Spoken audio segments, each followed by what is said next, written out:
Assalamualaikum warahmatullahi wabarakatuh. Perkenalkan, nama saya Putri Fadila Hermawan, mahasiswa dengan program studi Manajemen Fakultas Ekonomi dan Bisnis Universitas Mercubuana. Di sini saya akan menyampaikan beberapa rangkuman materi yang nantinya akan menjadi tugas besar kedua mata kuliah Etik UMB. Materi yang akan dibahas, yang pertama ada konsep manusia profesional, yang kedua menjelaskan manajemen profesional dan organisasi, yang ketiga menerapkan nilai-nilai kedisiplinan dan kearifan lokal, dan yang keempat menjelaskan korupsi dan mencegahannya. Etika manusia profesional. Pengertian manusia. Manusia sebagai makhluk individu dengan bahasa Latin individuum yang artinya tak terbagi adalah makhluk yang tak terbagi, yakni kesatuan jasmani dan rohani, fisik dan psikis, jiwa dan raga. Manusia dikatakan sebagai makhluk individu jika unsur-unsur itu menyatu dalam diri manusia. Manusia sebagai makhluk sosial. Manusia secara kodrat sebagai makhluk bermasyarakat, makhluk yang tidak bisa melepas diri sebagai bagian dari anggota bermasyarakat.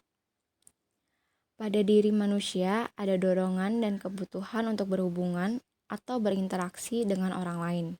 Manusia juga tidak akan bisa hidup sebagai manusia bila tidak hidup di tengah-tengah manusia. Karakteristik manusia. Yang pertama, manusia tunduk pada aturan dan norma sosial. Yang kedua, perilaku manusia mengharapkan suatu penilaian dari orang lain. Yang ketiga, manusia memiliki kebutuhan untuk berinteraksi dengan orang lain. Dan yang keempat, potensi manusia akan berkembang bila ia hidup di tengah-tengah manusia. Profesional. Pekerjaan yang bersifat profesional adalah pekerjaan yang hanya dapat dilakukan oleh mereka yang secara khusus disiapkan untuk itu dan bukan pekerjaan yang dilakukan oleh mereka yang karena tidak dapat atau tidak diperoleh pekerjaan lainnya. Pengertian profesional. Profesional merupakan orang yang memiliki profesi atau pekerjaan yang dilakukan dengan memiliki kemampuan yang tinggi dan berpegangan teguh kepada nilai moral yang mengarahkan serta mendasari perbuatan. Atau definisi dari profesional ialah orang yang hidup dengan cara mempraktekkan suatu keterampilan atau keahlian tertentu yang terlibat dengan suatu kegiatan menurut keahliannya. Jadi, dapat disimpulkan profesional yakni orang yang menjalankan profesi sesuai dengan keahliannya. Prinsip etika. Prinsip-prinsip etika yaitu yang pertama, tanggung jawab profesi, kedua, kepentingan publik, ketiga, integritas objektivitas, yang keempat, kompetensi dan kehati-hatian profesional, yang kelima, kerahasiaan, yang keenam, perilaku profesional, dan yang terakhir, standar teknis. Hal pokok yang wajib dimiliki seseorang profesional. Yang pertama, skill, yang artinya orang tersebut harus benar-benar ahli di bidangnya. Yang kedua, knowledge, yang artinya orang tersebut harus dapat menguasai, minimalnya berwawasan mengenal ilmu lain yang berkaitan dengan bidangnya. Yang ketiga, attitude, yang artinya bukan hanya pintar, akan tetapi harus memiliki etika yang diterapkan di dalam bidangnya. Ciri-ciri seorang profesional. Yang pertama, memiliki kemampuan dan pengetahuan yang tinggi. Yang kedua, memiliki kode etik. Yang ketiga, memiliki tanggung jawab profesi serta integritas yang tinggi. Yang keempat, memiliki jiwa pengabdian kepada masyarakat. Yang kelima, memiliki kemampuan yang baik dalam perencanaan program kerja. Dan yang terakhir, menjadi anggota organisasi dari profesinya. Manajemen profesional.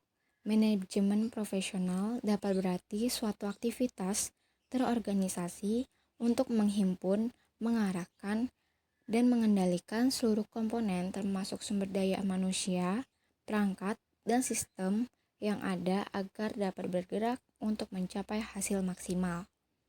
Hal-hal yang terkait dengan profesional ialah yang pertama, kepuasan dari pengguna barang atau jasa yang dihasilkan. Yang kedua, keahlian orang yang mengerjakan. Dan yang terakhir, imbalan dari pekerjaan. Fungsi-fungsi dalam manajemen profesional. Yang pertama, ada planning. Fungsi manajemen pertama yaitu fungsi perencanaan. Yang dimaksud di sini adalah manajemen berfungsi untuk menyusun rencana dan strategi untuk mencapai tujuan organisasi. Planning merupakan fungsi yang terpenting karena tanpa adanya perencanaan, maka fungsi-fungsi lain tidak dapat dilaksanakan dan tentunya tujuan manajemen tidak akan tercapai. Yang kedua, ada organizing, yaitu pembagian tugas dan kegiatan besar menjadi hal kecil untuk dibagikan untuk para anggota sesuai keahlian masing-masing anggota organisasi. Dalam artian, manajemen bertugas untuk mengelompokkan orang, tugas, tanggung jawab, dan wewenang sesuai porsi sehingga tercapai tujuan organisasi itu sendiri secara bersama-sama. Ketiga, directing. Pengarahan merupakan tindakan yang dilakukan agar semua anggota berusaha untuk mencapai cita-cita organisasi. Dalam fungsi ini, fungsi manajemen adalah untuk meningkatkan efektivitas dan efisien kinerja para anggota secara optimal dalam mencapai cita-cita perusahaan. Dan yang terakhir, controlling, yaitu fungsi ini adalah manajemen untuk menilai kinerja para anggota sesuai dengan standar yang telah dibuat, kemudian melakukan perubahan dan perbaikan jika terdapat hasil penilaian yang kurang baik. Dalam hal ini, perusahaan perlu menyiapkan rencana perusahaan agar fungsi ini dapat berjalan dengan baik dan efisien sehingga tidak menghabiskan banyak biaya. Prinsip manajemen profesional. Yang pertama, nilai. Yang kedua, pengorganisasian. Yang ketiga, kontrol. Yang keempat, keunggulan kompetitif. Yang kelima, laba. Dan yang terakhir, etik. Faktor pendorong profesionalisme dalam organisasi. Yang pertama, perkembangan ilmu, pengetahuan, dan teknologi, yaitu inovasi lewat riset dan pengembangan dan adopsi teknologi baru. Yang kedua, perkembangan teknologi transportasi dan komunikasi, yaitu sistem teknologi informasi e-bisnis. Yang ketiga, persaingan organisasi bisnis, yaitu modernisasi efisiensi.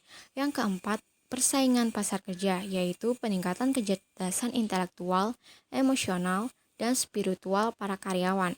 Yang kelima, tuntutan pelanggan semakin tinggi, yaitu peningkatan mutu produk, efisiensi biaya, dan sistem pelayanan. Yang keenam, kebutuhan pelaku karyawan semakin besar dan beragam, yaitu mengakomodasikan kebutuhan secara profesional. Manajemen profesional dalam konteks sumber daya manusia. Manajemen profesional di dalam konteks sumber daya manusia adalah pelaksanaan fungsi-fungsi perencanaan, perorganisasian, pelaksanaan, dan pengawasan atau pengendalian dalam pengembangan mutu sumber daya manusia secara profesional. Ciri-ciri manajemen profesional. Yang pertama, memperoleh dukungan top manajemen. Yang kedua, bermanfaat untuk kepentingan internal dan juga eksternal organisasi. Yang ketiga, memiliki program jangka panjang dan berkesinambungan. Yang keempat, berorientasi ke masa depan dengan pendekatan holistik atau menyentuh unsur perasaan atau spiritual. Yang kelima, melaksanakan prinsip secara efisiensi dan efektivitas. Yang keenam, melakukan tindakan secara terencana atau terprogram. Yang ketujuh, melakukan monitoring, evaluasi, serta menerima umpan balik. Yang kedelapan, karyawan dan pemimpin unit yang memiliki kompetensi keahlian dan pengalaman panjang di bidangnya, haus dan berani pada tantangan, inovatif, kreatif, inisiatif, dan efisien memiliki integritas tinggi, menghargai profesi lain, selalu siap menghadapi segala resiko, bertanggung jawab atas setiap kata dan perbuatan. Yang kesembilan, mampu menggunakan teknologi tepat guna. Dan yang terakhir, kepemimpinan dalam membangun komitmen. Organisasi. Pengertian organisasi. Organisasi dapat diartikan sebagai dua atau lebih orang yang berada di dalam suatu wadah yang sama dan memiliki satu tujuan. Tujuan tersebut nantinya akan dicapai bersama dengan anggota dari organisasi tersebut melalui kerjasama dari pihak yang bersangkutan. Perlu pula diketahui bahwa di dalam organisasi dapat ditemukan berbagai ilmu. Ilmu yang dimaksud tersebut adalah ilmu yang tidak bisa didapatkan di tempat umum seperti bangku sekolah. Setiap organisasi juga tentunya memiliki susunan atau struktur yang dimulai dari jabatan seseorang ketua organisasi. Kemudian akan diikuti dengan wakil, sekretaris, bendahara, dan berbagai bidang lainnya sesuai dengan kebutuhan dari organisasi tersebut. Manfaat organisasi. Yang pertama, meningkatkan kemampuan dalam berkomunikasi. Komunikasi merupakan suatu hal yang harus dilakukan dengan cara yang sopan, apalagi jika berbicara di depan umum. Maka dari itu, selain sopan, juga perlu keberanian dalam menyampaikan aspirasi tersebut di depan umum. Karena memang pada dasarnya setiap masuk dalam organisasi tentu harus menyampaikan beberapa pendapat. Yang kedua, mencapai tujuan. Seperti yang dibahas mengenai pengertian organisasi yang tentunya memiliki tujuan yang akan dicapai.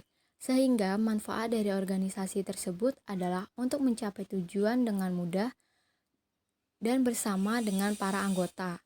Karena setiap tujuan tentunya akan dibagi dengan anggota lainnya. Selain itu, tujuan dari organisasi tersebut juga harus memiliki susunan yang sistematis. Yang ketiga, menjadi motivasi dalam membangkitkan jiwa pemimpin. Dalam organisasi, tentu setiap anggota akan bersaing untuk menjadi seseorang ketua atau pemimpin dalam organisasi tersebut.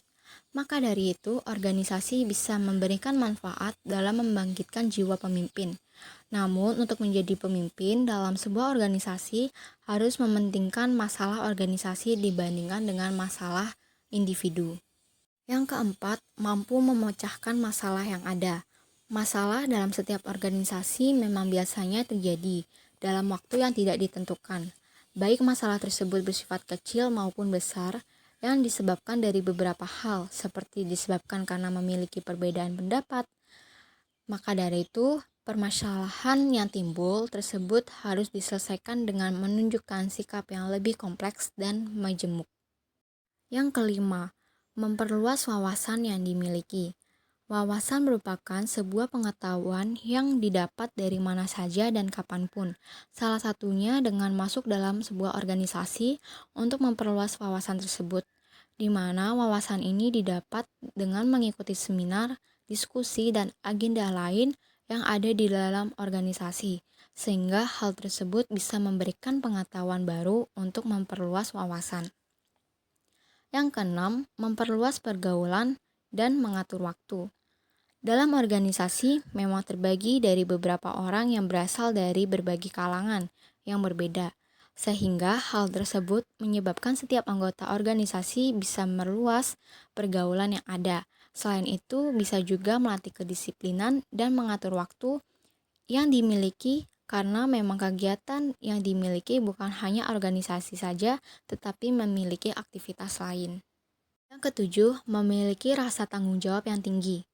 Manfaat lainnya adalah setiap anggota organisasi memiliki rasa tanggung jawab yang tinggi, di mana tanggung jawab yang dimaksud adalah bertanggung jawab terhadap apa yang menjadi amanah, seperti bertanggung jawab terhadap amanah pada saat menjabat sebagai ketua organisasi atau pemimpin organisasi, sehingga seorang pemimpin ini harus melaksanakan hal tersebut dengan baik. Dan yang terakhir, memiliki mental yang kuat pada saat menghadapi tekanan. Mental yang kuat memang harus dipersiapkan terlebih dahulu sebelum masuk atau bergabung dalam sebuah organisasi, karena memang pada dasarnya ada tekanan yang muncul dari pihak lain untuk bersikap tegas dan tahan banting. Selain itu, anggota organisasi akan digembleng sehingga terbiasa untuk menghadapi tekanan tersebut. Oleh karena itu, kepribadian seseorang akan menjadi lebih percaya diri dan disiplin. Fungsi berorganisasi. Yang pertama, mendapatkan atau memberikan arahan. Dalam memberikan arahan, yang dimaksud adalah organisasi bisa mengajarkan seseorang mengenai apa yang baik dan yang buruk. Dalam hal ini, organisasi akan memberitahukan mengenai apa yang baik dilakukan dan apa yang buruk, sehingga tidak bisa dilakukan. Selain itu, mengenai arahan tersebut dapat juga dilihat dari pembagian kerja yang diberikan untuk setiap anggota. Yang kedua, meningkatkan skill. Selanjutnya, dengan organisasi adalah dapat meningkatkan skill yang dimiliki oleh setiap anggota, di mana skill yang dimaksud adalah seperti untuk menjadi seorang pemimpin dan berbicara di depan umum. Hal tersebut juga bisa didapat ketika masuk dalam sebuah organisasi karena Anda akan memiliki motivasi untuk meningkatkan kemampuan yang dimiliki tersebut. Oleh karena itu, cara berbicara di depan umum tidak gugup. Yang ketiga, mendapat pengalaman baru. Pengalaman yang didapat dari organisasi tentu saja tidak bisa didapat dari kegiatan lainnya, karena kegiatan yang dilakukan dalam sebuah organisasi merupakan suatu pelajaran yang sangat berharga, di mana pengalaman baru yang bisa didapat tersebut seperti membuat laporan dari kegiatan organisasi yang dilakukan. Selain itu, bisa pula memiliki pengalaman saat menjadi pemimpin. Yang keempat, mampu artikulasi dan agregasi. Dalam fungsi yang satu ini, dijadikan sebagai instrumen yang mampu dalam artikulasi dan agregasi sebuah kepentingan umum dan individu. Untuk fungsi yang satu ini bisa didapatkan jika bergabung dengan organisasi yang berbasis internasional, karena bisa dijadikan sebagai bentuk dari kontak institusional dalam partisipasi aktif, di mana hal yang dimaksud tersebut adalah forum diskusi dan negosiasi. Dan yang terakhir, norma dan rekrutmen. Fungsi organisasi selanjutnya adalah memberikan kontribusi yang memiliki arti penting untuk berbagai aktivitas yang bersifat normatif, di mana contoh dari hal tersebut seperti penetapan nilai-nilai tertentu, sehingga organisasi juga memiliki fungsi sebagai rekrutmen atau menarik setiap anggota untuk menjadi partisipan. Kearifan lokal. Kearifan lokal merupakan bagian dari budaya suatu masyarakat yang tidak dapat dipisahkan dari bahasa masyarakat itu sendiri. Kearifan lokal atau local wisdom biasanya diwariskan secara turun-menurun dari satu generasi ke generasi melalui cerita dari mulut ke mulut. Kearifan lokal ada di dalam cerita rakyat, peribahasa, lagu, dan permainan rakyat. Kearifan lokal sebagai salah satu pengetahuan yang ditemukan oleh masyarakat lokal tertentu yang melalui kumpulan pengalaman dalam mencoba dan diintegrasikan dengan pemahaman terhadap budaya dan keadaan alam suatu tempat. Kearifan lokal menurut Undang-Undang Nomor 32 Tahun 2009, yaitu nilai-nilai luhur yang berlaku di dalam tata kehidupan masyarakat yang bertujuan untuk melindungi sekaligus mengelola lingkungan hidup secara lestari. Ciri-ciri dan fungsi kearifan lokal. Ciri-ciri kearifan lokal yang pertama, memiliki kemampuan mengendalikan. Yang kedua, merupakan benteng untuk bertahan dari pengaruh budaya luar. Yang ketiga, memiliki kemampuan mengakomodasi budaya luar. Yang keempat, memiliki kemampuan memberi arah perkembangan budaya. Dan yang terakhir, memiliki kemampuan mengintegritas atau menyatukan budaya luar dan budaya asli. Fungsi kearifan lokal yang pertama sebagai filter dan pengendalian terhadap budaya luar. Yang kedua, mengakomodasi unsur-unsur budaya luar. Yang ketiga, mengintegritas unsur budaya luar ke dalam budaya asli. Dan yang terakhir, memberi arah pandang pada perkembangan budaya. Dimensi kearifan lokal. Yang pertama, dimensi nilai lokal. Yang kedua, dimensi keterampilan lokal. Yang ketiga, dimensi sumber daya lokal. Yang keempat, dimensi mekanisme pengambilan keputusan lokal. Dan yang terakhir, dimensi solidaritas kelompok lokal. Contoh kearifan lokal. Yang pertama, awik-awik di Lombok Barat dan Bali. Awik-awik merupakan sebuah aturan adat yang dapat dijadikan suatu pedoman agar bisa bertindak dan juga bersikap, terutama di dalam hal berinteraksi. Dan juga di dalam hal tersebut, mengolah sumber daya alam dan juga lingkungannya. Dan kearifan lokal tersebut terdapat di daerah Bali dan Lombok Barat. Yang kedua, bibi di Sumatera Selatan. Bibi merupakan suatu tradisi di dalam menanam dan kemudian menanam padi secara bersama-sama. Hal tersebut memiliki tujuan yaitu agar suatu proses pemanenan dapat dengan cepat terselesaikan. Apabila panennya tersebut telah selesai, maka ada perayaan yang menjadi suatu bentuk dari rasa syukur atas proses pemanenan yang berhasil dan juga sukses. Kearifan lokal ini terdapat di Muara Enim, lebih tepatnya berada di Sumatera Selatan. Kedisiplinan. Kedisiplinan merupakan perasaan taat dan patuh terhadap nilai-nilai yang dipercaya dan merupakan tanggung jawabnya.